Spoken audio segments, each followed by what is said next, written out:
Magandang umaga. Ito yung unang linggo ng Enero, no? Ah, Tayo bilang mga tinawag ng Diyos, kailangan nating maghanda sa mga darating na araw o buwan kung ano yung mangyayari. No? Hindi natin alam. Kaya po inaatasan ng mga nakipag-isa sa Kanya na laging handa. So, ang pamagat po ng ating pong pag-aaralan, yan po yung ating tema ngayong taon. Kabilang ako sa simbahay. Sabihin nyo nga po sa katabi nyo na ikay kabilang sa simbahay. So, ayong mga walang hindi kabilang sa simbahay, umanib po kayo, dumalo po kayo, makilahok po kayo kasi ito po yung pagpapalakasan natin. So, binabalikan natin yung biblikal, no? So, ang ating pong tatalakayin ay mahalaga ngayong taon o bagong taon. So, sino po sa inyo ang may mga New Year's resolution? Meron? So, mabuti naman po yung may New Year's resolution. Ano po yun? Matapat naman po ninyong sinasabi yon, di ba, sa Panginoon. Matapat naman. So, hindi yun natin tinatawaran yung mga New Year's resolution. So, ang pamagat ng ating pag-aaralan ay ang huling bagong taon. Kailan yung huling bagong taon? So ang New Year's resolution, ito po ang mga walang sawang pagtatangka tungo sa pagbabago. So, ayan na naman, New Year's resolution na naman. Ayan. So, tapat nga po yun. Mabuti naman po yung adhikain na yon. So, bawat taong isinilang sa mundo ay may tahimik na paghangad na maging higit na mabuti ang buhay, higit na masaya, higit na kasiyasiya. Napanood ko yung isang vlogger na sa condo siya nakatira. Pinakita yung 360 degrees nangyayari sa panahon ng selebrasyon ng New Year's. Putukan dito, putukan doon. Sabi ko, isip ko, ito ba yung mapayapang taon na parang nag-invite ng digmaan eh. Digmaan ng kaguluhan. So hindi po yung ng dahilan o bakit ang mga iba, meron nga ng 5,000 na bawang ba yun? Sana kung buhay bawang eh, no? Pinaputok. So, nagsasayang ng pera. So, ano bang dahilan ba't nagpapaputok? Tinataboy alin?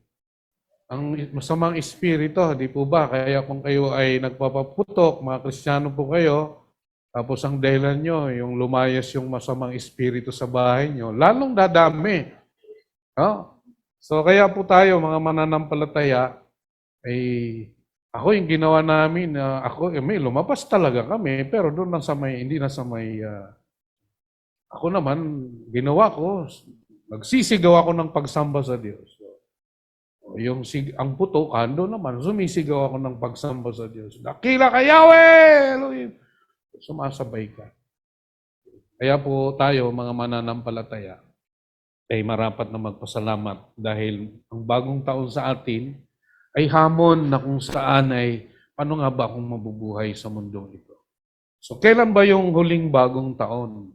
Ito po ay yung huling bagong taon sa kasaysayan ng mga lipi ni Adan at pagpasok sa bagong buhay na kung saan ay kapiling na ang Panginoong Yesus. Pagtatapos ng huling bagong taon sa lipi ni Adan at pagpasok sa buhay na walang hanggan. Sana'y kabilang tayo roon sa layunin ng Panginoon. So ito po ang bagong taon, ito ay New Year's resolution, ito po ay pangarap na inilagay ng Diyos sa puso ng nilikha sapagkat itinalaga niya ito para sa walang hanggan, sa piling ng Diyos na mabuti at puspos ng kabutihan. Ang madagdag ko lang, merong nag-post ng nagpakamatay sa MOA, tumalon, vlog. So bakit po nagpapatiwakalang tao? Bakit? Dahil gusto niya ng kapayapaan na hindi niya matagpuan. Kaya siya nadidepress dahil gusto niya yung mapayapang buhay. at hindi niya nakita yan. Para sa kanya, ang pagkitil ng buhay, yun ang kapayapaan. Sad to say, hindi yun kapayapaan, kundi kapahamakan. No? Kaya yun, nakakita ko ng tumalon mula sa third floor, sa MOA, nangingisay-ngisay. Pero sabi nung mga ano doon, buhay pa, sabi ko. Sabi ng ibang, kamalas naman. Sana namatay na lang. Mangilabot ako sa ganon. Binibigyan pa ng pagkakataon niya na ma-realize. Kasi malas daw, kasi laki ng babayaran sa ospital. Bali-bali. So sa atin, gusto natin ng kapayapaan. Amin po ba? Yun yung ibinigay sa atin ng Panginoon. Kailangan nga lamang ay ito ay dalhin doon mismo sa paanan o sa presensya ng Diyos. No? So, malulubos lamang ang pagbabago kapag dumating na ang itinakdang pagwawakas ng lahat na siya rin namang pagsisimula ng lahat ng bagay. Sa araw na yon ay igaganap ng Diyos ang kanyang ipinangakong pagpapanumbalik sa lahat ng bagay. Nangako si Yahweh kung saan ay ating mababasa mamaya yung pangako na yon. Atin pong aralin ang ipinangakong pagbabagong lubos na ito ang maituturing na huling bagong taon sa kasalukuyang kasaysayan ng tao. So ipababasa natin ang pahayag kay Ate Hana. Pahayag 21 verses 1 to 5. Pagkatapos nito, nakita ko ang isang bagong langit at isang bagong daigdig. Wala na ang dating langit at daigdig, wala na rin ang dagat. At nakita ko ang banal na lungsod, ang bagong Jerusalem na bumababa mula sa langit buhat sa Diyos, gaya ng isang babaeng ikakasal. Maganda ang bihis at handa na siya sa pagsalubong sa lalaking kanyang mapapangasawa. Narinig ko ang isang malakas na tinig mula sa trono. Tingnan ninyo, ang tahanan ng Diyos ay nasa piling na ng mga tao. Maninirahan siyang kasama nila at sila'y magiging bayan niya. Makakapiling palagi ang Diyos at siya ay magiging Diyos nila. At papahirin niya ang bawat luha sa kanilang mga mata. Wala nang kamatayan, dalamhati, pagtangis at paghihirap sapagkat lumipas na ang dating mga bagay. Pagkatapos ay sinabi ng nakaupo sa trono, pagmasdan ninyo, binabago ko na ang lahat ng bagay. So, pansinin niyo po yung binanggit yan ni Yahweh, ang pinasilip kay Juan, no? Yung mangyayari, no? Sabi ron, at papahirin niya ang bawat luha sa kanilang mga mata. So yun yung, ang layunin talaga ng Diyos ang maisama tayo at lahat ng mga kapighatian, yung kabiguan sa mundong ito, sa kanyang piling, ay siya mismo ang mag-aalis sa ating mga mata ng luha, wala ng kamatayan, wala ng pagdadalamhati, pagtatangis at paghihirap. Mahirap pong buhay, amin po ba? Pero kahit po sa hirap ng buhay, mga kapatid, ipinararanas sa atin, kahit tayo nasa mundo pa, ang kapayapaan, ang kagalakan. Kaya sabi po ng isang salmista, turuan mo ko, Yahweh, na sundin ang kalooban at yung kaatasan, sapagkat dito ko matutagpuan ang tunay na kaligayahan. Kaya po sa ating kung nagkakamali tayo, ang tunay na kaligayahan ay sa piling ng Diyos. Amen po ba? So, kaya sabi ng may akda niyan, sabi ni Juan, pagmasdan ninyo, ang sabi ni Yahweh, binabago ko na ang lahat ng bagay. So gusto natin ang ating kapaligiran maging maayos, ating tahanan, maayos ang kwarto, lahat ng bagay na ating nakikita. Pero kabiguan po yung ating makikita sa mundong ito. At yun ay mapangyayari lamang kapag binago na ng Panginoon ang lahat ng bagay. So ang tanong, ano nga po ba ang magbabago sa paparating na bagong daigdig? So ano nga po ba ang magbabago? Una, sabi diyan, magiging bayan ng Diyos ang mga tao at siya ang magiging Diyos nila. Panahon na yon, tayo ay kanyang turing ng kanyang mga anak tayo kanyang bayan at siya ang magiging Diyos nila. Sabi ron, tingnan ninyo ang mga tahanan ng Diyos, ang tahanan ng Diyos ay nasa piling na ng mga tao. Doon sa binasa, sabi ron, tingnan ninyo, katulad ng kanina na sa offertory, di nyo ba alam? Di nyo ba talos? Di nyo ba naririnig? Ang sabi ni Yahweh, sa pinapakita kay Apostol Juan, tingnan ninyo ang tahanan ng Diyos ay nasa piling na ng mga tao. Yan. Sabi niya, maninirahan siyang kasama nila. Sino yung maninirahan? Ang Diyos, mula sa langit, ang siya'y bababa sapagkat dito ang kanyang tahanan na makasama niya silang mga nakapag-isa na kung saan ay kanyang papahirin ang lahat ng luha. Sabi nun, at sila'y magiging bayan niya. So, ang mangyayari doon, tayo po ay magiging bayan niya at sabi nun, makakapiling nilang palagi ang Diyos. Palagi na, hindi na yung aapuhap ka. Nasaan si Yahweh? Hindi, mukhaan, makikita at sabi ron, siya ang magiging Diyos nila. Sa ating pong panahon, maraming nagsasabing ang Diyos ay ang Diyos nila.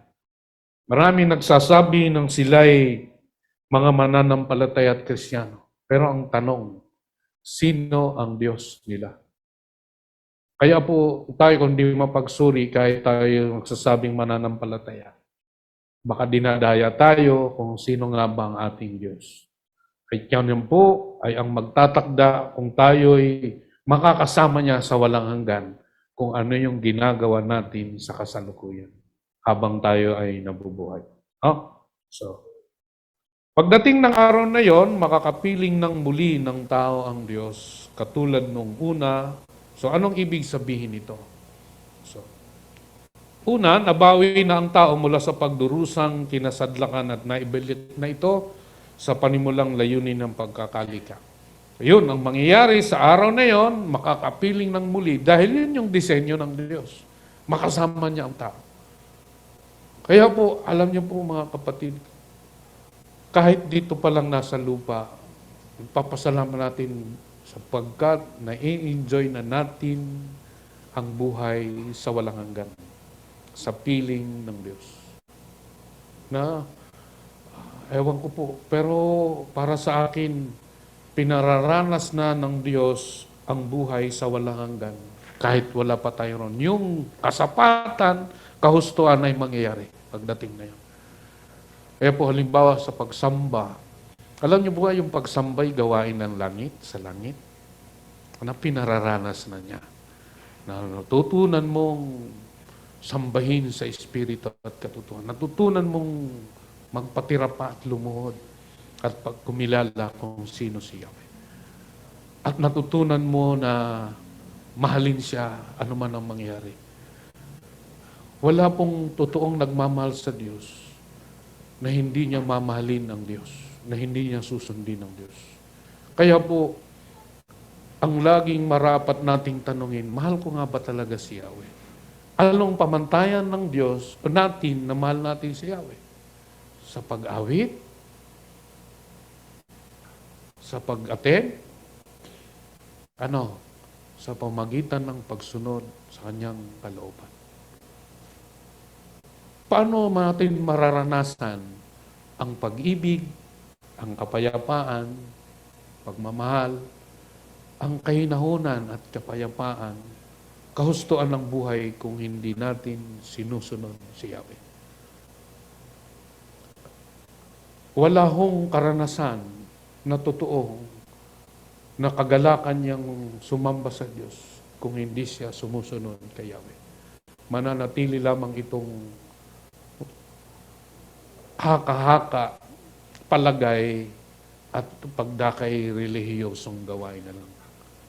Kaya ang Diyos, mabuti po siya.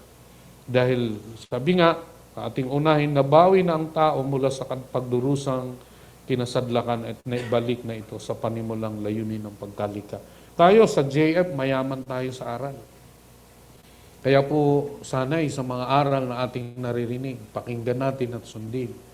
Dahil darating ang panahon, titigas ng ating mga puso. Magiging manhid sa aral ng Diyos. Dahil alam na natin, pero hindi na natin na isinasabuhay. So anong panimulang layunin ng pagkalikha? Pakibasa uli, Ate Hana. Efeso 1 verse 1 to 5, bago pa likhain ang sanlibutan, pinili niya tayo upang maging Kanya sa pamamagitan ng ating pakikipag-isa kay Kristo, upang tayo ay maging banal at walang kapintasan sa harap niya. Dahil sa pag-ibig ng Diyos, tayo ay Kanyang pinili upang maging anak niya sa pamamagitan ni Heso Kristo. Iyan ang Kanyang layunin at kalooban.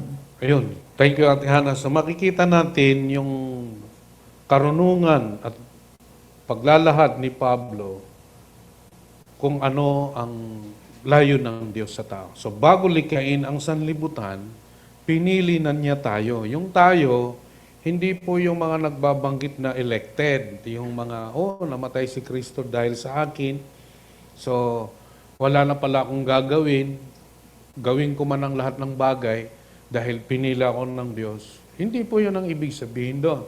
Kundi pinili niyang tao upang maging Kanya. Ano pa? Sabi niyo, maging anak niya. So, yun yung layon. Sabi nga doon, ito ang Kanyang layunin at kalooban. Ng tao ay maging Kanya at maging anak niya. Ngayon, magtatanong tayo. Di mo ba ang lahat ng bagay ay nilikha ng Diyos? Tayo ba'y pag-aari ng Diyos? So, sino ang may intellectual property? O may karapatan? Di po ba karapatan ng Diyos dahil pag-aari niya tayo? Amin po ba? Pero pinibigyan tayo ng kalayaan at yun ang hindi niya pinangahasan na alisin, yung kapilian na yun. Kaya doon sabi ron sa pamamagitan ni Heso Kristo. Kaya ang mga Hudyo'y wala nang ibang pangalan sa silong ng langit. Isa lang ang pangalan, ang Panginoong Heso Kristo. Siya lang ang tagapamagitan. So, kaya po tayo bilang mga nakipag-isa kay Kristo, nakipag-isa tayo, alam natin ang plano at layunin ng Diyos. Ang tao, ibalik sa Kanya. Kaya tayo ngayon bilang iglesia, inaatasan, ibalik na ninyong anak ko, ang mga anak ko, ang mga nilikha ko sa aking wangis sapagkat binili na sila ng banal na dugo ng aking anak. Yun ang plano at layunin ko, ang sila'y makasama sa walang hanggan. Ano pa? Ang panimulang layunin ng pagkalikha. So, pabasa uli ako, ate. Check. Colossians 1:16-20, sapagkat sa pamamagitan niya ay nilikha ang lahat ng nasa langit at nasa lupa, nakikita man o hindi, pati ang mga espiritual na kapangyarihan, paghahari, pamamahala at pamumuno. Ang lahat ay nilikha ng Diyos sa pamamagitan niya at para sa Kanya. Siya ang una sa lahat at ang buong sansinukob ay nananatiling nasa kaayusan sa pamamagitan niya. Siya ang ulo ng iglesia ng Kanyang katawan. Siya ang pasimula, siya ang panganay na anak, ang unang binuhay mula sa mga patay upang siya'y maging pangunahin sa lahat. Sapagkat minarapat ng Diyos na ang buo niyang kaligtasan ay manatili sa anak. At sa pamamagitan ng anak, niloob ng Diyos na ang lahat ng bagay, maging sa langit o sa lupa, ay makipagkasundo sa Kanya. Pakikipagkasundo sa pamamagitan ng pag-aalay ng anak ng Kanyang dugo sa krus. Thank you, Ate Hana. So, anong makikita natin dyan? Lahat ng bagay ay nilikha ng nasa langit o nasa lupa. Nakikita man o hindi, pati yung mga arkas, yung mga nagrebelding Elohim, ang Diyos ang may likha. Sila ngayon ang humahadlang para ang tao ay lansiin na hindi makita ang ningning ng mabuting balita ng kaligtasan. Pero darating ang paghuhukom sa kanila. Kaya tayo ay mga paring tinawag upang mamagitan sapagkat tayo ay inatasan ng Diyos at pinagkaloob ang kapangyarihan na yon. Kaya kung papansinin natin, siya po ang Panginoon Jesus ang may likha at inaayos niyang lahat sa kaayusan. Ang tanong ng iba kung nasa kaayusan ang langit at lupa, bakit ganito ang mundo natin? Bakit may digmaan? Bakit may mga pagyanig? So, kung ang lahat ng mga nangyari itatanong lagi sa Diyos, hindi natin itinatanong ang ating mga sarili kung bakit na nangyayari ang mga bagay na yun. Di po ba parang sinasabi natin, walang kontrol ang Diyos? Siya ang may kontrol ng lahat ng bagay. Amen? Kaya tayo magpasakop, ang tayo sumunod sa kanyang kalooban. Siya sa atin, ngayong tayo'y kabilang sa kanyang iglesia, siya yung Pangulo. Siya yung panganay sa lahat, sinasabi ron. Kaya kung mapapansin natin, tayo ay marapat na magpasalamat sapagkat niloob ng Diyos na maunawaan natin na sa pamagitan ng anak, ang gusto niya ang tao ay makipagkasundo. Aayusin niya ang daigdig na ito, mawawala ang lahat ng mga masama, pero tayo pinibigyan ng pagkakataon sa pagbabagong gagawin ng Diyos. Hindi lang tayo, kundi sa mga mahal natin sa buhay, sapagkat inialay ng anak ang kanyang buhay, bagamat siya ang may likha ng langit at lupa. Dahil ganon ang kamandag ng kasalanan na kailangang ibuwis ng anak ang kanyang buhay para sa iyo at para sa iyo. Dahil layo niyang tayo maging anak niya sa pamagitan ng Panginoong Jesucristo. So sa pahayag, ang panimulang layunin ng paglikha, makikita natin kung paano ang mga 24 pinasilip sa 24 na pinuno ang karangalan ng Diyos. Kaya sabi ron, tuwing umaawit ng papuri, parangal pasalamat ng 4 na buhay, ang 20 na pinuno naman ay nagpatira pa sa harap ng trono at sinasamba ang nakaupo roon. Anong gawain? Ang layunin na pagkalika ng tao ay siya ay sambahin sa Espiritu at katotohanan.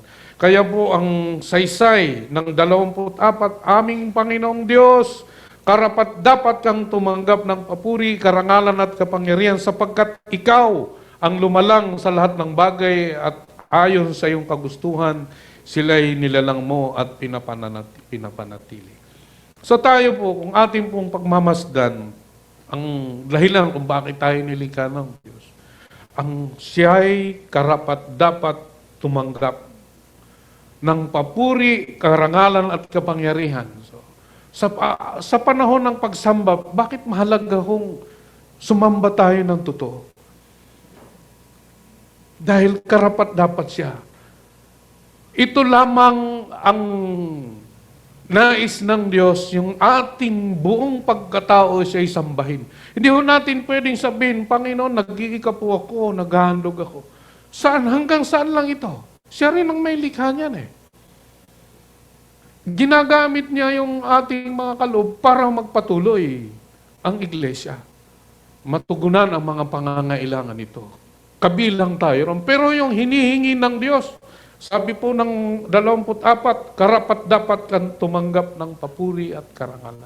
Kaya ho, nakakalungkot dahil kung minsan ang mga ibang mananampalataya, ipinagpapalit ang linggo na hindi makipag-isa sa layunin ng Diyos na tipunin ang kanyang anak dahil karapatan niya, karapat dapat siyang tumanggap ng pagsamba, karangalan, kapangyarihan. Tapos imimiss ng iba ang dapat at hinihingi ng Diyos. Kasi kung ang Diyos katulad po natin, lahat tayo pulbos na rito. Dahil siya ay matyaga sa bawat sa atin. Karapatan niya, karapat dapat siyang tumanggap ng pagsamba. Amen? So anong nangyari kay Adan? So si Adan, sa madalit salita, siya ay nahulog. Alam niyo po ba, kahit po tayo, kahit sabihin natin taga-JF, believer tayo, pwede tayong mahulog, pwede tayong mawala. Kung ipaiiral natin ang tigas ng ulo at ayaw sumunod sa Kanya. Ay hindi ho natin pwedeng panghawakan na tinanggap ko ang Panginoon bilang Panginoon tagapagligtas-ligtas na ako. Hindi ho. Sino lang ang makakapasok sa karya ng Diyos? Ang mga taong sumusunod sa kalooban ng Ama. So, hanggang ngayon, maluwag ang daan patungo sa kapahamakan. Iilan lang ang pumapasok sa makipot na daan. Kaya ho, ang kaligtasan po ay hindi po biro. Di po siya mahal po ang kaligtasan. Dahil ang katugunan nun para tayo maligtas ay ang kanyang anak. No? So umasam sila at nagsisampalataya. No? Kaya po ang mga heroes of faith ay tinawag ng Diyos upang sa ating panahon ay magsilbing aral at gabay. Paano nga ba ang pananampalataya? Pabasa uli. Yan. Hebrews 11 verses 1 to 40. Ang pananampalataya ay pagtitiwala na mangyayari ang ating mga inaasahan at katiyakan tungkol sa mga bagay na hindi nakikita. Kinalugdan ng Diyos ang mga tao noong una dahil sa kanilang pananampalataya sa Kanya. Dahil sa pananampalataya, nauunawaan natin na ang sanlibutan ay nilalang sa pamamagitan ng salita ng Diyos at ang mga bagay na nakikita ay mula sa mga hindi nakikita. Tuloy. Dahil sa pananampalataya sa Diyos, si Abel ay nag-alay ng mas mabuting handog kaysa sa inihandog ni Cain. Kaya naman, si Abel ay kinilalang matuwid nang tanggapin ng Diyos ang kanyang handog. Kahit patay na siya, nagsasalita pa siya sa pamamagitan ng kanyang pananampalataya sa Diyos. Si Abel, si Enoch, si Noe, si Abraham, si Isaac, si Jacob, si Jose, si Moises, si mga Israelita, si Rahab, si Gideon, si Barak, si Samson, si Jefte, si David, si Samuel, at mga propeta at iba pa. At dahil sa kanilang pananampalataya sa Diyos, nag-iwan sila ng isang kasaysayang hindi makakalimutan kailanman.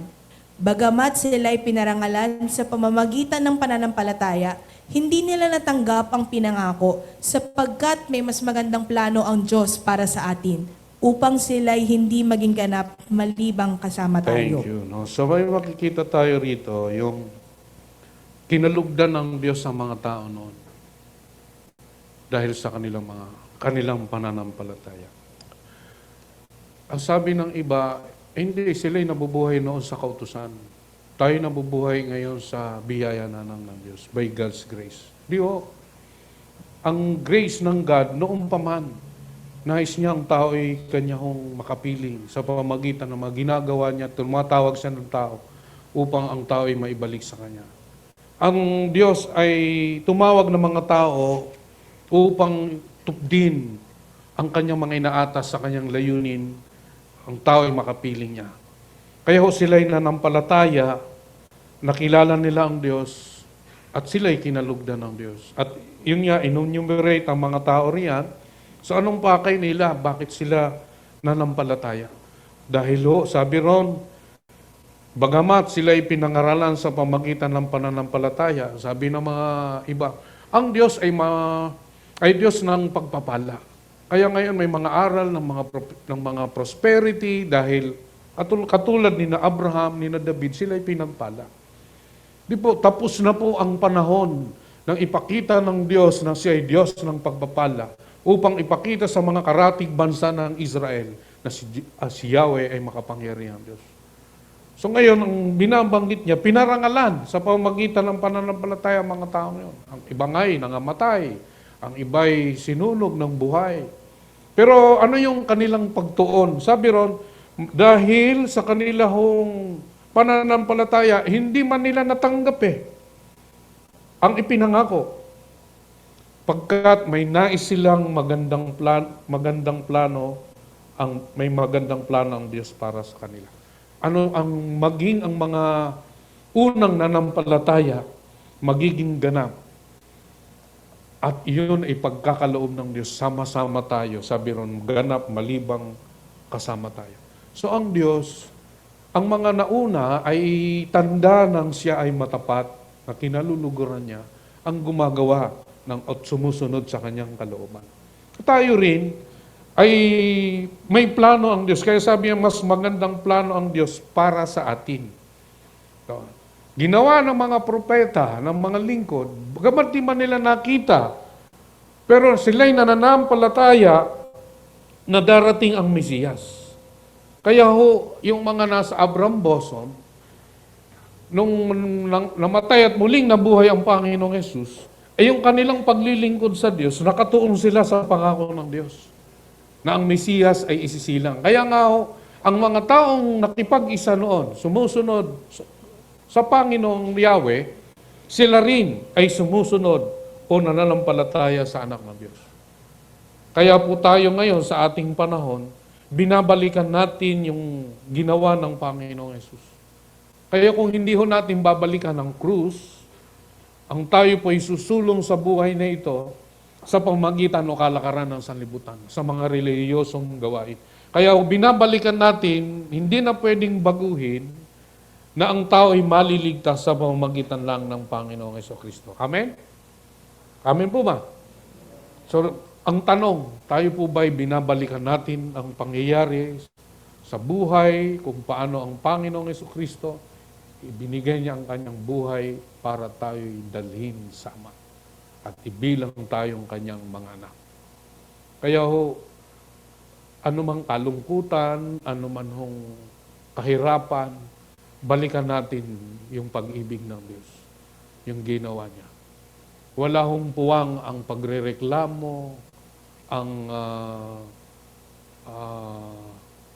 katanungan ng hihiwalay ka sa Diyos. Dahil laging tama at mabuti ang Diyos. Amen? Hindi ho pwedeng sabihin ng sino man na hindi ako mahal ng Diyos. Lahat ng tao ay minahal ng Diyos dahil ibinigay niya kanyang kaisa-isang anak. Dangan nga lamang, ibabangga natin ang ating kalooban sa kalooban ng Diyos. Laging win ang kalooban ng Diyos, kahit masakit o mahirap. Amen? Dahil mabuti siyang Diyos. So, makikita na natin na inihiwalay na ang mga nilikhang tumanggi sa alok na pagliligtas at pagbabalik loob sa Diyos na lumikha. So, naihiwalay na ang mga nilikhang tumanggi. Kaya po, mapapansin natin sa paghatol ni Yahweh, mamaya makikita natin, inihiwalay niya yung para sa Kanya. Amen? Inihiwalay niya yung laban sa Kanya. So, kaya nga po kung paano ang sa Torre ni Babel, ayaw ninyo sa akin, ihiwalay ko kayo, ipapangalaga ko na lang kayo sa mga Elohim, at ako pipili ng bayan upang isaganap ang kalooban kong ibalik kayo sa akin. Hinihiwalay niya. Kaya po sa buhay Kristiyano, dapat mayroong separation. Alam kung Kristiyano ka o hindi.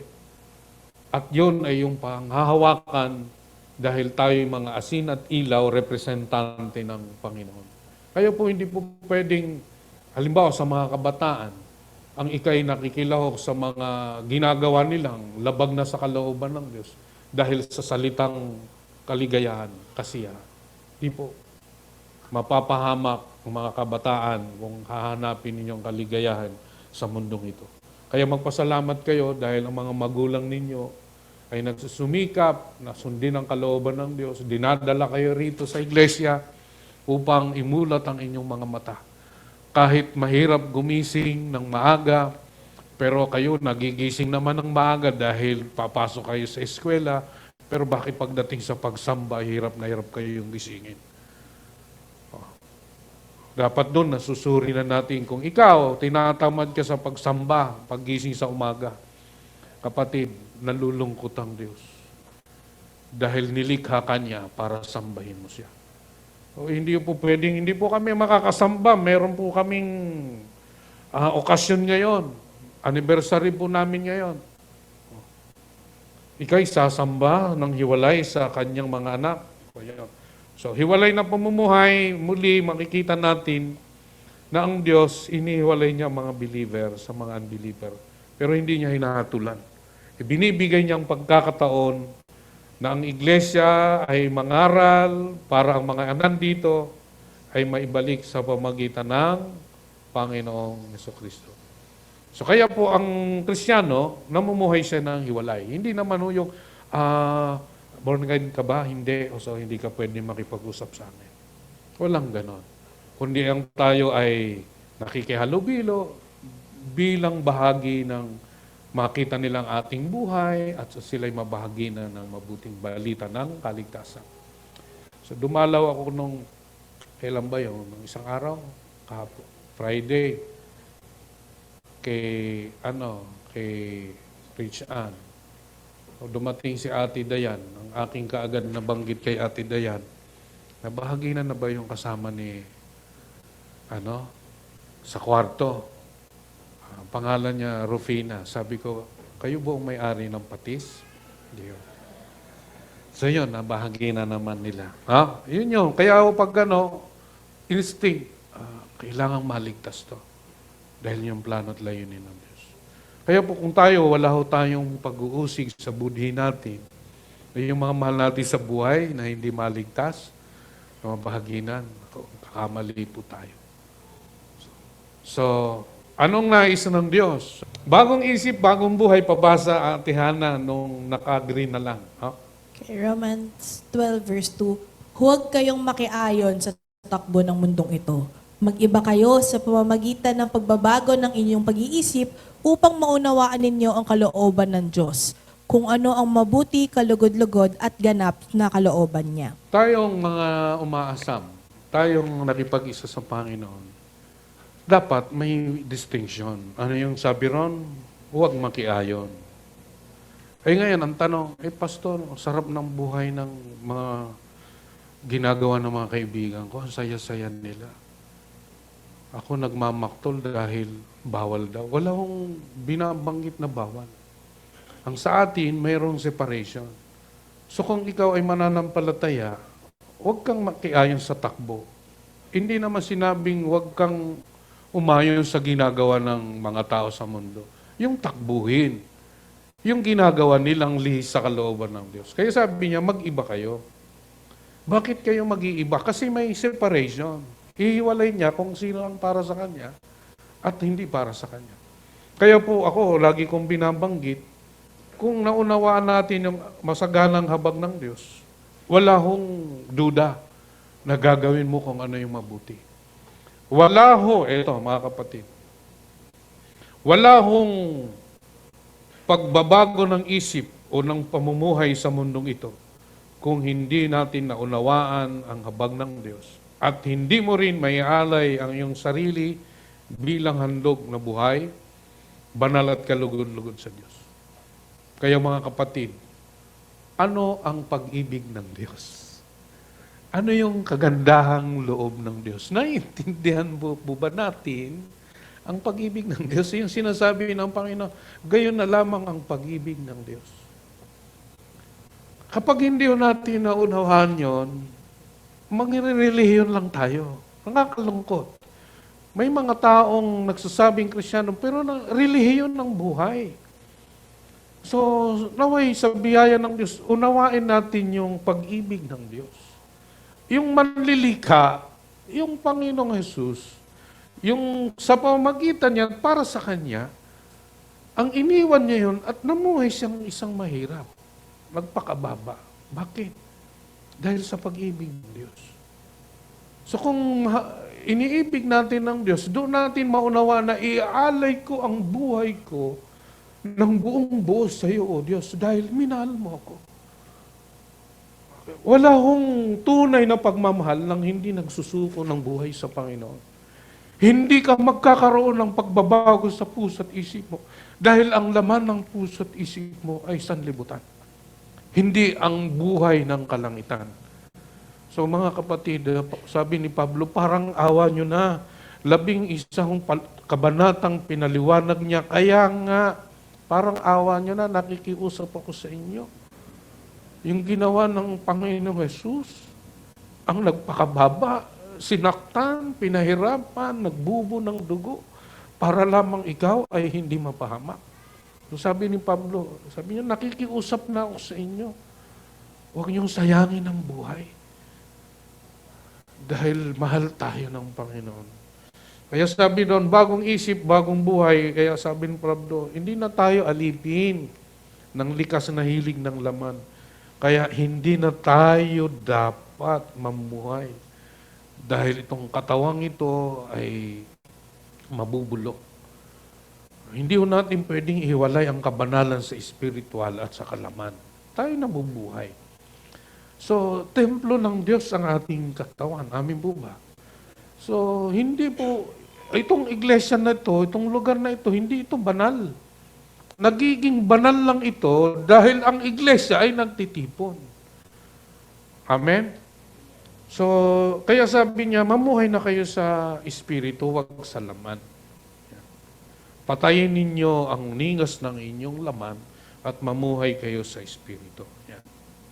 Kasi kung hindi, mamamatay kayo. Sabi niya, sapagkat kung tayo kasama niya sa pagtitiis, ang buhay ng Kristiyano may tiisin po. Yung gusto mong maglamyerda, gusto mong magpakasaya, gusto mong magbisyo, na ginagawa ng mga kaibigan mo na masasaya sila, hagalpakan sila. Pero kung ito naman ay makasisira sa iyong buhay, wag na lang dahil may masigit. Dahil ang nais ng Panginoon makasama siya sa kalwalatian. Amen? So ang kapayapaan po, kagalakan ay ang Panginoon. Subukan ho ninyong kausapin ang Diyos. Maglambing po kayo sa Diyos. Turuan mo ako, Yahweh, na sundin ang iyong kalooban. At papatunayan sa inyo ng Diyos ang tunay na kagalakan, kapayapaan. So, paghihimay hanggang wakas. Ayan. Anong mangyayari?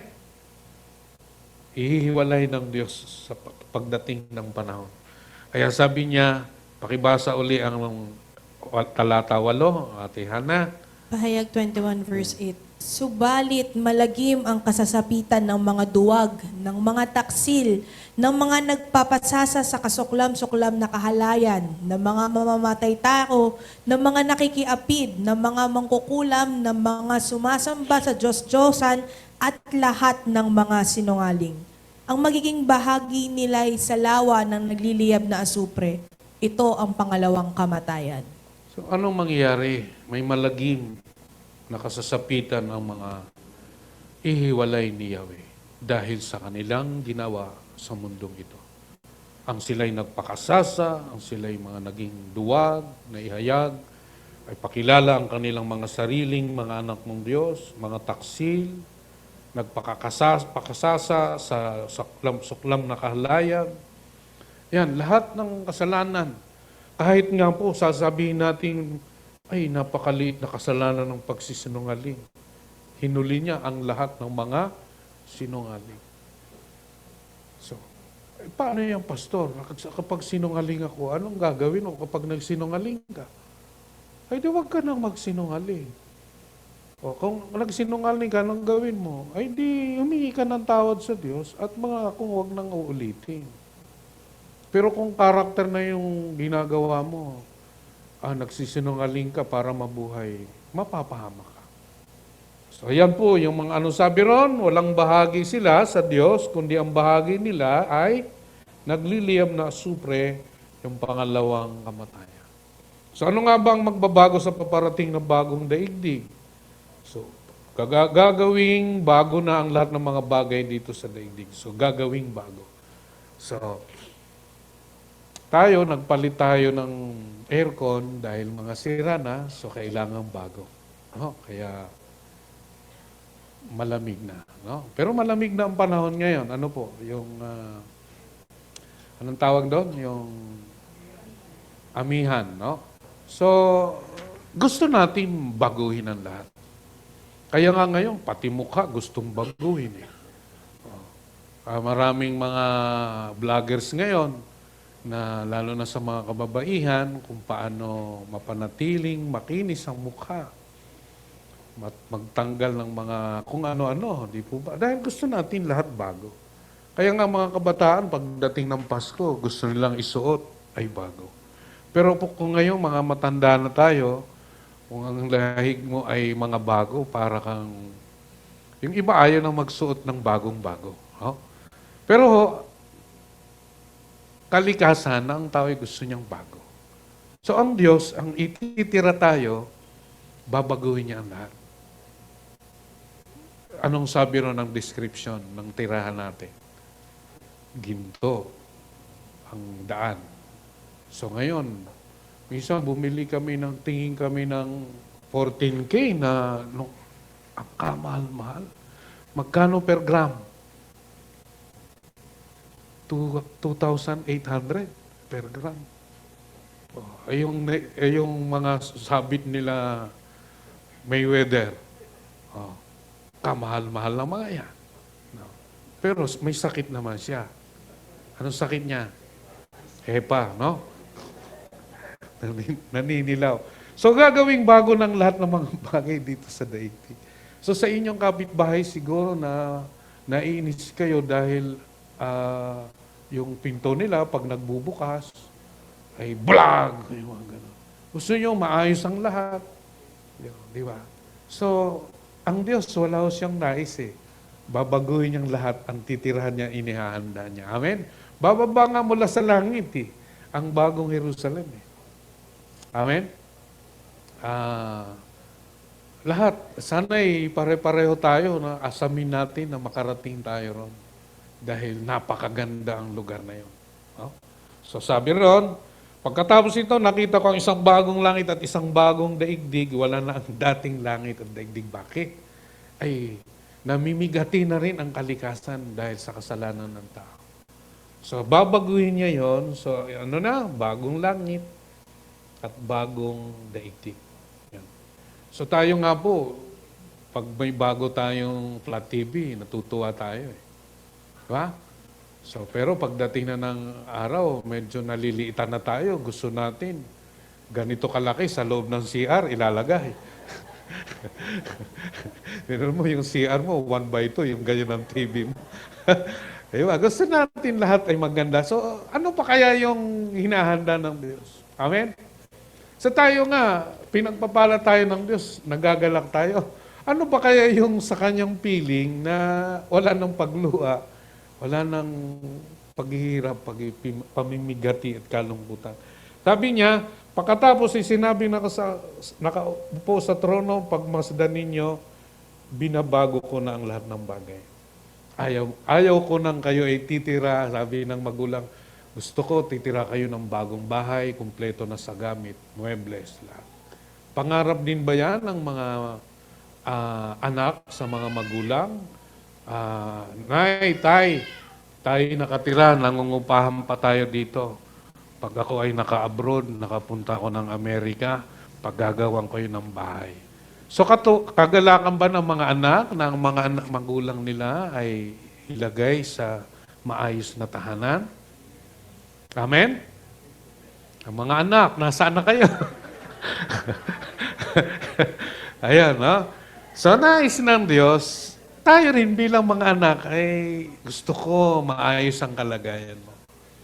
Amen. Dito pa nga lang, inaalagaan na tayo ni Yahweh. How much more pagdating sa bagong langit at bagong lupa. So, kaya sabi niya, pagmasdan ninyo, minsan yung mga magulang, anak, pansinin mo yung bagong laptop mo. So, mga anak, pag matatanda ng inyong mga magulang, gusto rin nilang marinig, ma, pa, ito na yung bagong bahay. Yeah. So, meron na pa may regalo ko sa'yo. Pagbukas, susi. Ang laki. Susi ng bahay, susi ng kotse. Di ba pangarap ninyo yung mga magulang? Baka mamaya sabihin, in demand naman kayo masyado. Pero gusto natin ng bago. Gusto natin maayos lang. How much more ang Diyos? Amen? So kaya po ang magaganap, ganito. Makikita ba ninyo yan? So yung palatandaan, yung pagdating ng charismatic leader, magkakaroon ng unity ang Arab nations sa Israel. At akala nila yun na yung kapayapaan. So yung uno, yung antikristo. So mangyayari lahat yan. So dito pa lang magkakaroon na ng pagsiksik, liglig sa mga tao kung sino yung para sa kanya at ayaw sa kanya. No? So darating yung 3.5 years, yung abomination of desolation. Ito yung Antikristo, magkakaroon na kaagad ng separation dito sa mga nangyayari.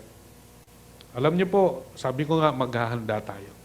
Kasi pagdating po ng mga pagyanig, pagdating ng gutom, ng kahirapan, saan kang panig? Kasi po, kahit mananampalataya tayo, makakaranas tayo ng kahirapan, kamatayan, ng pag-uusig. Amin po ba? So ang tanong, pagdating ng mga yon, ihiwalay. Saan ka ngayong panig? Kung ang puso at isipan natin ay sa mundong ito, tiyak ang piliin natin ang hindi tayo mahirapan, hindi tayo usigin. Kaya po, hindi po dahil tayo ay mga taga-JF, hindi tayo gagawa ng desisyon ng lalabag sa Diyos. Maari tayong lumabag sa Diyos pag dumating ang mga mabibigat na pagsubok. Na iyon ay mangyayari sa panahon ng gutom, ng digmaan. Kaya po, magdating ng Antikristo, pahihirapan niya ang mga mananampalataya. Di natin alam kung ilang buwan o taon. Pero paiiksiin ng Diyos kasi kung hindi, walang matitira. So doon, magkakaroon ng rapture. Ayan. Tayo pupunta ng langit at bibisisan tayo ng katawang panlangit. Pero hindi yun ang tahanan natin. Ang tahanan natin, itong bangkal. Hindi itong daigdig na ito. At babaguhin yan lahat. So ngayon, irarapture na tayo. So yun. At maiiwan yung mga iba, mga taong ayaw sa Diyos, at ibubuhos ng Diyos ang kanyang puot sa pamagitan ng mga hindi pa nararanasan ng tao bago pa ng tao mula nung likain ang daigdig. So, dito magaganap ang rapture. So, wala na ho. Ang naiwan dito ay yung mga nagpapagkunwari. No? At sila'y bubuhos ng Diyos ang puot sa 7 trumpets at saka 7 bowls. Then, magkakaroon ng 30 days upang yanigin at iplat ang daigdig na ito, mawawala ang bundok, ang matitira ay ang bundok sa Jerusalem. No? Then, magkakaroon ng digmaan na kung saan ay yung Armageddon. So, wala naman talagang digmaan. So, pupulbusin lang sila ng Panginoon at magkakaroon ng millennium. No? Pero tayo, kung tayo ay nasa piling na ng Panginoon, pagbaba niya para sa 1,000 pamamahala sa daigdig na ito, kasama tayong babalik. No? So, yun. May magaganap sa mga ni-rapture ng Panginoon, magkakaroon po dyan ng gantimpalaan, yung judgment seat of Christ. Habang binabayo ng puot dito ng Diyos, doon naman sa langit ay may nagaganap na may reward. No? So kaya nga po mamaya makikita natin kung bakit tayo naghahanda, bakit tayo naglilingkod. So panguli, ano nga po ba ang magbabago sa paparating na bagong daigdig? Ito, gagawing bago ang lahat ng mga kapamahalaan dito sa daigdig. So kayo ay bumoto ng mga politiko na inaasahan ninyo na maglilingkod ng mabuti. At alam nyo naman pagdating ng eleksyon, no, ang mga tao, yung mga kumakandidato, ang babait, no? Kalagay ron, baka tao, baka Diyos, tulungin. Laging prioridad ang tumulong sa kapwa. So, pero pagdating ng panahon na yon, yung ipamamahala ng Diyos ay mga taong sa Kanyang sumunod. Sa Kanya'y sumusunod. So, tayo, reklamo tayo ng reklamo sa gobyerno dahil ang ating mga inaihalal ay gumagawa din ng mga himala sa buhay nila. So, doon niya sa aming dating kinalalagyan nayayamot ang mga tao kasi kung alam mo naman ang honorarium ng isang kapitan. Pero kung nakapagpatayo ka ng apartment, nakapagpagawa ka ng ilang bahay meron ka, tapos may negosyo ka, kapitan ka lang, ngayon ang buhay mo. So, marami po sa ating panahon. Kaya pagdating ng panahon na yon, at sabi ron, at sila ngayong magiging bayan nila, makakapiling na lang palagi ang Diyos, at siyang magiging Diyos nila. Ano sabi ron? Wala nang kamatayan, dalawa pagtangis at paghihirap sapagkat lumipas ng dating mga bagay. Pagkatapos sinabi na kung saan pagmasdan ninyo, binabago ko na ang lahat ng bagay. So kahit pamamahala, babaguhin na ni Yahweh. So hindi na kayo titingin, hindi na kayo boboto. No? Meron pa kayang election dyan sa panahon na yan? Tingin nyo? Wala na. Dahil ang maglalagay mismo ay ang Panginoon. No? At yung mga tao na yan ay sila yung mula doon sa na-rapture at bumalik para maglingkod sa Diyos at pamahalaan ng daigdig na ito. Kaya sabi ron, mga kasamang maghahari, ikaw ang karapat-dapat na kumuha sa kasulatan at sumira sa mga selyo. Doon sa selyo na yan, sinabi ron, ginawa mo silang isang lahing maharlika at mga pari na itinalag upang maglingkod sa ating Diyos. Etong talata na ito, minsan nung binasa ko ito, mangingilabot ka rito at mapapahanga at sasamba sa Diyos. Kasi po, yung magbubukas ng selyo, ang kanyang buhay, ang kanyang nangyari sa kanya siya'y pinatay. Pinatay ang Panginoon na sa pamagitan ng kanyang dugo ay tinubos mo ang mga tao para sa Diyos. So yun, namatay ang Panginoon para sa iyo. Pinatay siya dahil gusto niyang dalhin ka sa isang lugar na siya yung mamamahala. No? Mga kasamang maghahari, pabasa, Ate Hana uli. And Daniel chapter 7 verses 14, 18, 22, 27. Ang kaharian at ang karangalan ng mga kaharian sa buong daigdig ay ibibigay sa mga hinirang ng kataas-taasan Diyos. Sila ay maghahari magpakailanman. Maglilingkod at susunod sa kanila ang lahat ng kaharian. So yun ang mangyayari sa panahon na yan, yung kaharian, ito, bagong daigdig, bagong langit, at bababa yung Jerusalem, at ang Panginoon ay titira na magpakailanman. Sabi ron, yung pamamahala ay ibibigay niya sa mga hinirang. So, yung mga nagpasyang makipag-isa sa Panginoon Hesus, ibigay ang buhay nila dito sa daigdig na ito, at pangasiwaan ang kanyang pamilya, ang kanyang pamayanan, ang paglilingkod sa Diyos. At yun din, paano kaya kung halimbawa, sinasabi natin, gusto natin sa langit, pero ayaw nating maglingkod habang tayo nasa lupa sa Diyos.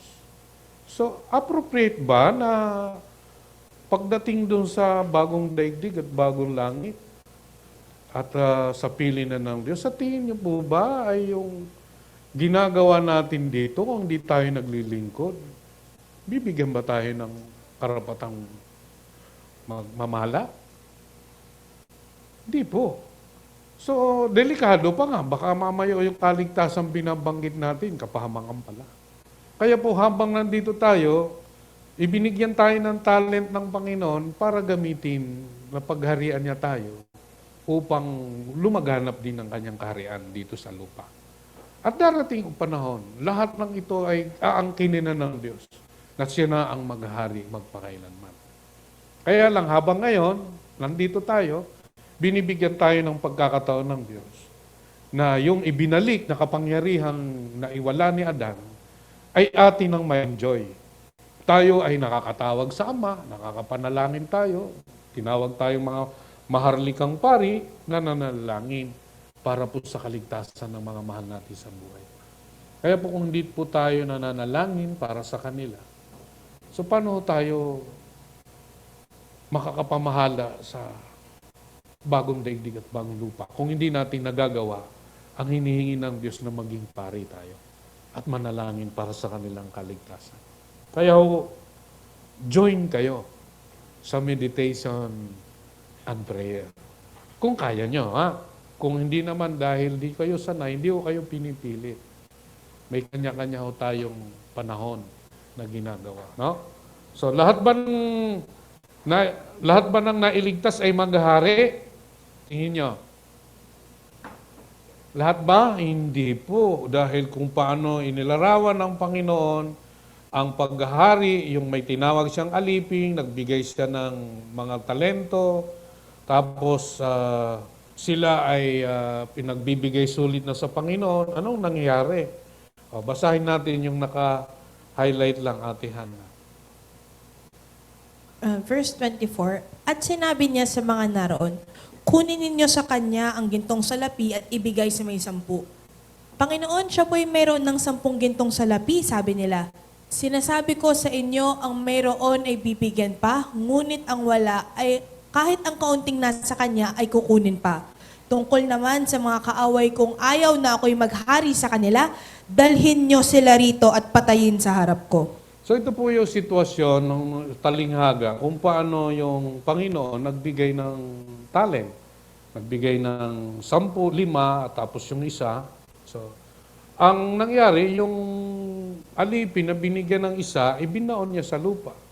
Tapos pinagbintangan pa ang kanyang Panginoon na ikaw ay marahas na Panginoon.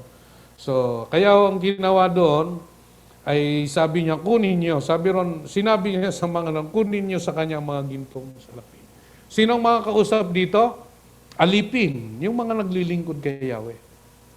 So, hindi ibig sabihin na dahil lingkod ka ni Yahweh, ikaw ay kasamang mamamahala. Depende kung paano ituring at ano tanggapin yung mga kaloob ni Yahweh na gamitin para sa kanyang pagdating. No? Kaya po nung dumating ang Panginoon, nagbigay sulit nga sila, pero yung isa binaon pa. Sana binangko mo na lang para nagkaroon man lang ng tubo yung perang binigay ko sa iyo. Kaya sabi niya, kunin niyo sa kanyang gintong salapi at ibigay sa may 10. Kaya po ito, ang mahirap po dyan, kung anong wala, ngunit ang wala, kahit ang kaunting nasa kanya ay kukunin pa. Sayang ang buhay. Meron tayong talentong ibinigay ng Diyos na hindi natin gamitin para sa Kanya. Inaasahan ng Diyos na habang tayo nasa lupa, gamitin yung kaloob na yun para sa pagbalik niya, sabihin sa atin matapat na lingkod. So may alipin na hindi makakasama. Ngayon, ang tanong, hindi ko pinag-uusapan dito kung ligtas o hindi. Pero may binabanggit si Pablo na lahat ng ating gawa ay dadaan sa apoy. Kung ito ay masunog, maraming panghinayangan sa panahon ng pagbibigay sulit. Dahil nakahang ang dapat nasa iyo, pero hindi na pa sa iyo dahil hindi mo ginawa ang pinagagawa niya rito sa lupa. Kasi lahat ng ginagawa natin dito ay may reward, ang langit. Amen? So kung hindi yun natin ginagawa yun, binabaon lang natin. So ano yung sasabihin natin gusto kong maglingkod sa iyo? Kung dito pa lang, hindi na natin kayang maglingkod eh. So itong Numbers 27, sa verse 27, hindi ito yung mga alipin. Ito yung mga nasa labas na kaaway niya. So, kaya po sa atin, ang babala ni Pablo, may namumuhay ng kalaban sa krus. Laban sa krus. Laban sa Panginoong Yesus. So tayong mga nakipag-isa, so hayaan natin ang buhay natin, ay isuko natin sa Diyos. Maglingkod tayo dahil hindi naman tayo sinisiro ng Panginoon eh. Amen po ba? Di tayo sinisiro. So wakas ng mga hari sa lupa. So pansin na, verse 15, pakibasa hanggang 17. Pahayag 6 verse 15, nagtago sa mga yungib na bato ang mga hari sa lupa, ang mga gobernador, ang mga pinuno ng hukbo, ang mayayaman, ang makapangyarihan, at lahat ng tao alipin man o malaya. At sinabi nila sa mga bundok at sa mga bato, tabunan ninyo kami para makubli kami sa mukha na nakaupo sa trono at makaiwas sa puot ng kordero, sapagkat dumating na ang malagim na araw ng pagbubuhos nila ng kanilang puot, at sino ang makakatagal? So dito po sa ipang bukas ng 6 na selyo, makikita natin yung pagyanig na hindi pa nararanasan. No? So, pansin niyo, naglaho ang langit na parang kasutang inirolyo at nawala ang kanilang dating kinalagyan ng mga bundok, mga pulo. So, yayanigin. So, mapapatag, mawawala yung Mount Mayon, Mount Apo, yung hindi naman masyado, no? Papatagin, pati yung Taal Volcano. So, mawawala ng dagat. So, ma-imagine nyo yung lawak, yung mangyayaring pagyanig. Tapos, habang ibinubuhos ng Diyos, ang mga nangyayari, ano pa lang ito ha? Sa selyo pa lang ito. Saan nakatira ngayon yung mga mayayaman?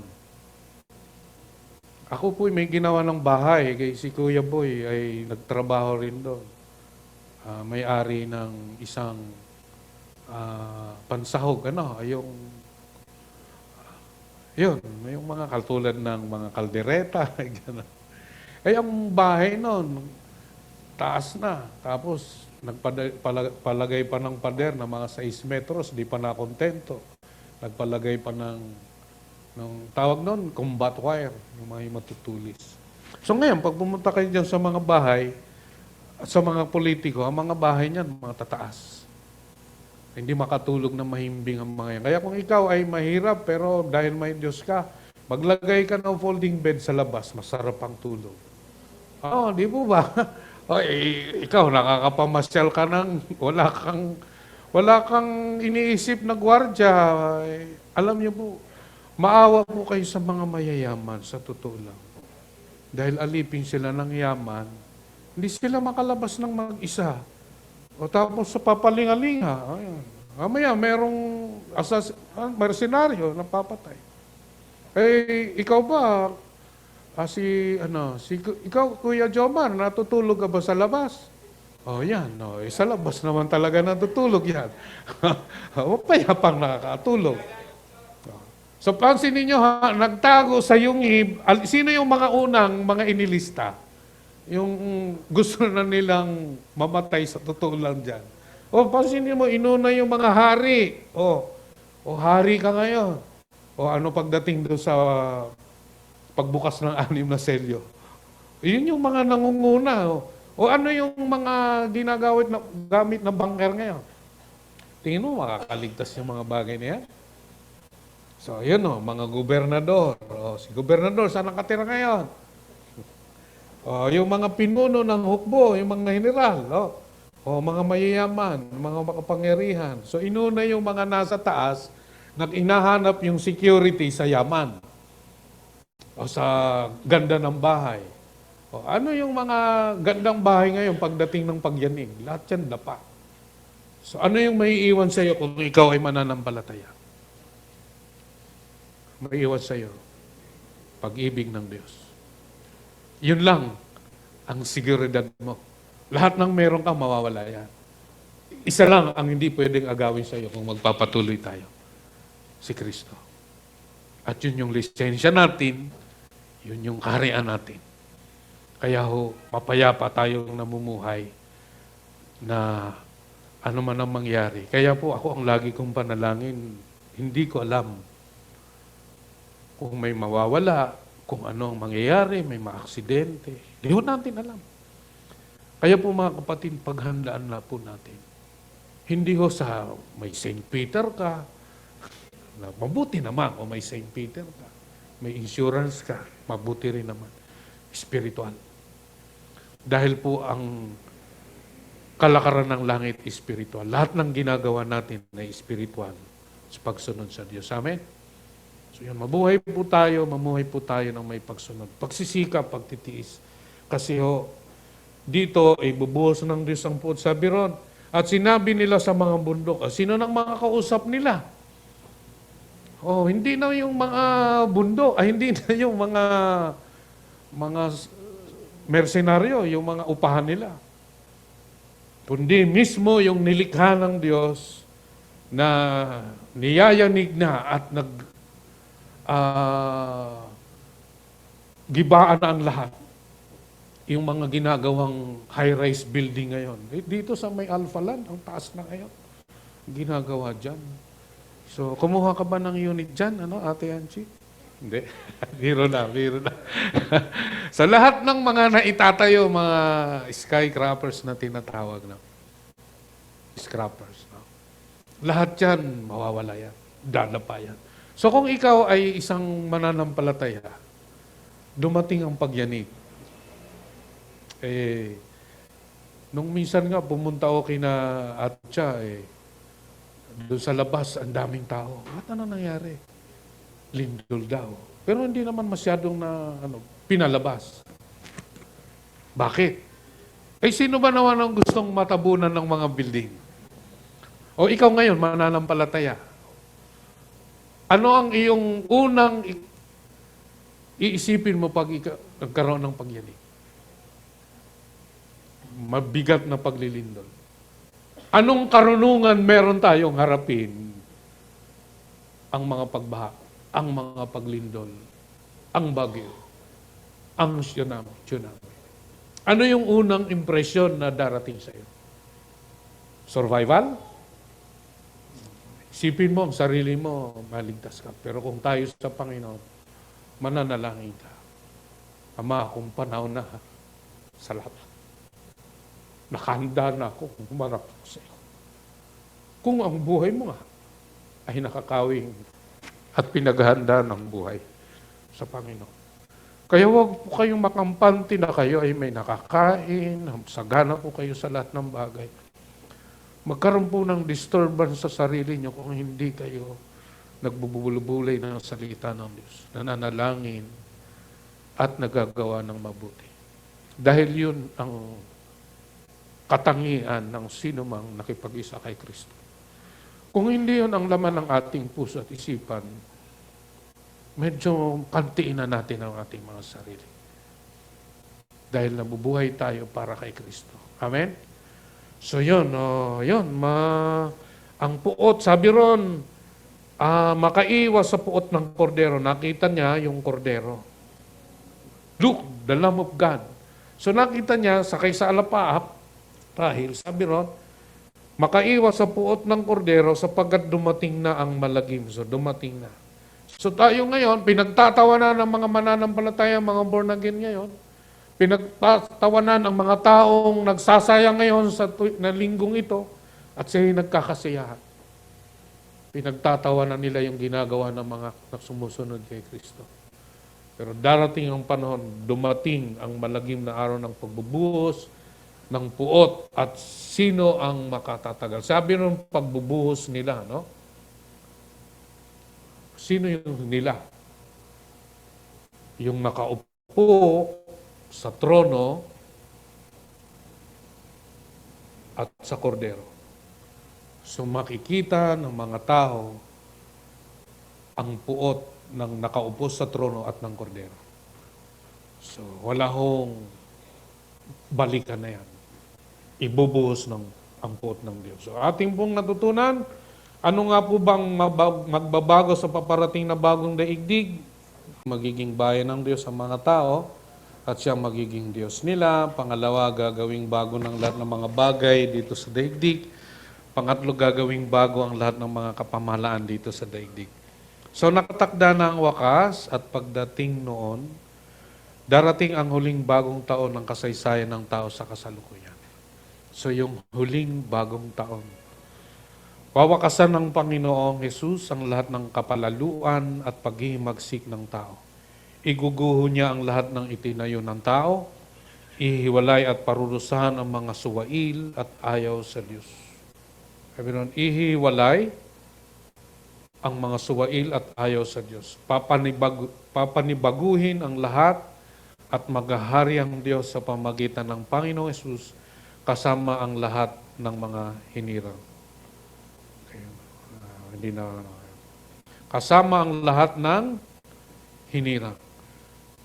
Sabi ron, panibaguhin ang lahat, kasama ang lahat ng mga hinirang. So, ang kalagayan ng bawat isa, sabi ron, sa walang hanggan ay nakaugnay. So, yung kalagayan, ng bawat isa sa atin ay depende, nakaugnay, at nakasalig sa mga pasyang ginagawa natin ngayon. So mga kapatid, so yung pag-asam natin, tama po ba na yung mangyayari hinaharap ay ginagawa natin para po tayo makasama roon? So lahat ay nakaugnay at nakasalig sa mga ginagawa natin sa buhay ngayon. So mga kapatid, masaya po ba kayo na naglilingkod sa Diyos? O masaya kayo sa sanlibutan? So nagkakaroon po ba kayo ng hangarin at pag-asam na nagkakaroon na kayo ng kapaguran sa mundong ito at gusto na niyong, Panginoon, sana'y makapiling ka na. Sana'y dumating ng araw na yun. So, lahat tayo haharap sa kamatayan at hindi yun may iwasan. Pero kung yung sinasabi natin, Lord, gusto ko nang makapiling ka na. Pero, ginagawa mo naman, ayaw mo naman sumunod sa Kanya, mahal na mahal mo ang buhay mo. Hindi naman masamang mahalin ang buhay mo. Umiinom ka ng kung ano-anong mga bitamina para bumata ka. Nagpapabanat ka ng buto para ng balat para ka bumata. Ay, hindi na mangyayari yun. Kaya ako sinasabi lahat, realidad. So, sabi nga sa akin ni Ate Elise, pumuputi ng mga buhok mo. Siguro sa problema mo sana, hindi. Kaya nabanggit ni EJ, hindi sa Bangkal, hindi sa San Dionisio. So lahat, puputi ang buhok. So, realidad ba yun? Oo, pagtanggap lang. So, yun. So ano pong pagpapasyahan kung paano mabuhay para kanino at mabubuhay at kung saan gugugulin ang mga araw at kakayahan ng bawat isa. So, ang huling bagong taon. So, may bagong taon tayo ngayon. So, saan natin ilalagak yung buhay? Saan tayo nakadepende ngayon? Ano yung ginagawa natin higit na pinagtutuunan ng oras? No? Ano yung prioridad? No? So, maging matapat tayong mga alipin ng Panginoon Jesus at paglingkuran natin siya ng buong katapatan. Sa gayon, magbubunyi tayo pagdating ng walang hanggan. So, ang huling bagong taon, so may New Year's resolution ka. Pero yung huling bagong taon na magaganap sa lipi ni Adan at ang makapasok sa panibagong taon sa walang hanggan, nakadepende yan sa gagawin mo ngayon. Amen? So, nawa ang aral na ito ay magbukas sa atin na tagal ng panahon, tayong nagsasabing Kristiyano, pero hindi nagiging kapakipakinabang sa kaharian ng Diyos. So, tigilan na yung paggawa ng masama, tigilan na yung pagmamaktol, tigilan na yung pagiging matampuhin. Ang gawin na ho natin, magtiis tayo, tanggapin ang lahat, at positibong harapin dahil ang Diyos ay mabuti. Amen? So, tayo po'y tumayo at magpasalamat sa